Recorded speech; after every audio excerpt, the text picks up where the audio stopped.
دنیا میں دیکھا جائے تو ہر انسان یہی چاہتا ہے کہ میں افضل ہوں، میں اعلیٰ ہوں، میری قسمت اچھی ہے، میرا مقدر اعلیٰ ہے، میری برادری لاجواب ہے، میرا تعلق بڑے لوگوں سے مضبوط ہے، اور پھر ہر بندہ یہی کوشش کرتا ہے میں افضل ہوں، اور وزیر کہتا ہے میں افضل ہوں، مشیر کہتا ہے میں افضل ہوں، وزیر اعظم کہتا ہے میں افضل ہوں، جہاندار کہتا ہے میں افضل ہوں، دنیا دار کہتا ہے میں افضل ہوں، اور امیر کہتا ہے میں افضل ہوں، اور دنیا کا لیڈر کہتا ہے میں افضل ہوں۔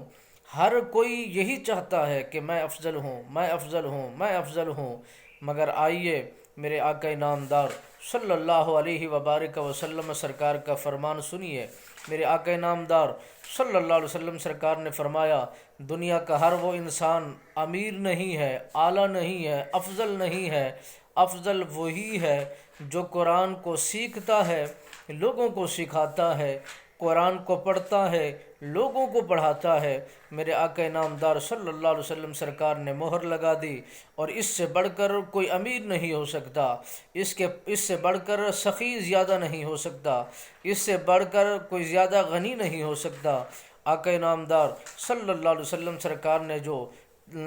حکم فرمایا ہے وہ سر آنکھوں پر ہے، اور وہ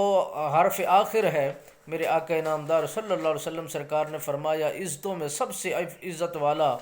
وہی ہے جو قرآن کے ساتھ جڑا ہوا ہے، شانوں میں سب سے زیادہ شان پانے والا وہی افضل و اعلیٰ ہے جو قرآن کے ساتھ جڑا ہوا ہے، اور دنیا میں سب سے زیادہ امیر وہ ہے جس نے قرآن کی تعلیم کو اور اس کی تربیت کو دل و دماغ کے اندر رچایا ہے اور بٹھایا ہے۔ وہ سب سے اعلیٰ ہے، سب سے افضل ہے، سب سے زیادہ غنی ہے، وہی حافظ قرآن ہے، وہی حامل قرآن ہے، اللہ کا دوست ہے، اللہ کا محبوب ہے۔